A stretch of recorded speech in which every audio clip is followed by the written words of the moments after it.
সম্মানিত দর্শক মণ্ডলী, আমি ডাক্তার মোহাম্মদ আবদুল্লাহের কাফি আপনাদের সাথে আজকে শেয়ার করব একটি বিশেষ ধরনের ঘটনা। এইটি হচ্ছে একজন ভদ্রলোক, যিনি 55 বছর বয়স, আমাদের কাছে এসেছেন। উনি কিছুই খেতে পারছেন না, কিছুই খেলেই সেটা বমি হয়ে যাচ্ছে, পানি খেলেও সেটা নিচে নামছে না, বরং বেরিয়ে যাচ্ছে, মনে হচ্ছে যে বুকের মাঝখানে যেন আটকে আছে। তো এই প্রেক্ষিতে উনি ঢাকা মেডিকেল কলেজে গিয়ে ভর্তি হন। ঢাকা মেডিকেল কলেজ থেকে অনেকে বলা হয় যে অ্যান্ডোস্কোপি করতে হবে। তো অ্যান্ডোস্কোপি করার আগে আমাদের কাছে যখন আসেন, আমরা সিদ্ধান্ত নিলাম যে হয়তো ওনার কারণটা কি আমরা জানার জন্য চেষ্টা করলাম। আমরা দেখলাম উনি বললেন আমাদেরকে যে আপনি বেশ কিছু খাবার খেয়েছিলেন এবং মাংসের টুকরাও খেয়েছিলেন, তারপর থেকেই এই সমস্যাটা হয়েছে।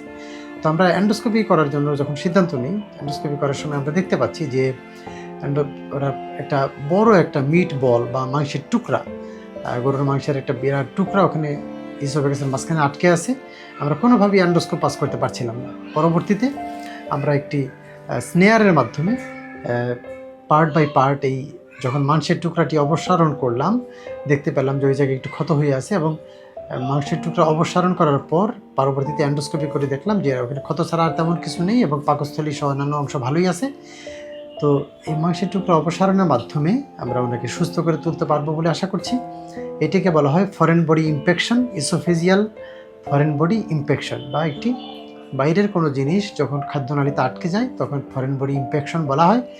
তো অনেকে এই টিউমার ক্যান্সার থাকলেও, খাদ্যনালী সরু থাকলে ছোটো টুকরাও আটকে যেতে পারে, কিন্তু ওনার যদিও টিউমার ক্যান্সার নেই, কিন্তু বড় একটি টুকরা হওয়াতে এটি ওই খাদ্যনালীর মাঝের অংশে বা ইসোফেগাসের মাঝামাঝিতে আটকে আছে।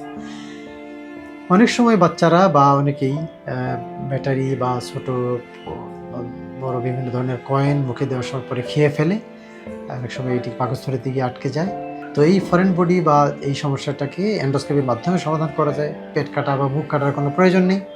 এটি 10 থেকে 15 মিনিটে এটি চিকিৎসা করে ভালো করে ফেলা সম্ভব। যখন ওনার এই মাংসের টুকরাটি বের করে ফেলা হলো, উনি স্বাভাবিকভাবেই পানি টানি এবং অন্যান্য খাবার দাবার খেতে পারলেন এবং সুস্থ অবস্থায় বাড়ি ফিরে গেলেন। ধন্যবাদ সবাইকে আমাদের সাথে থাকার জন্য।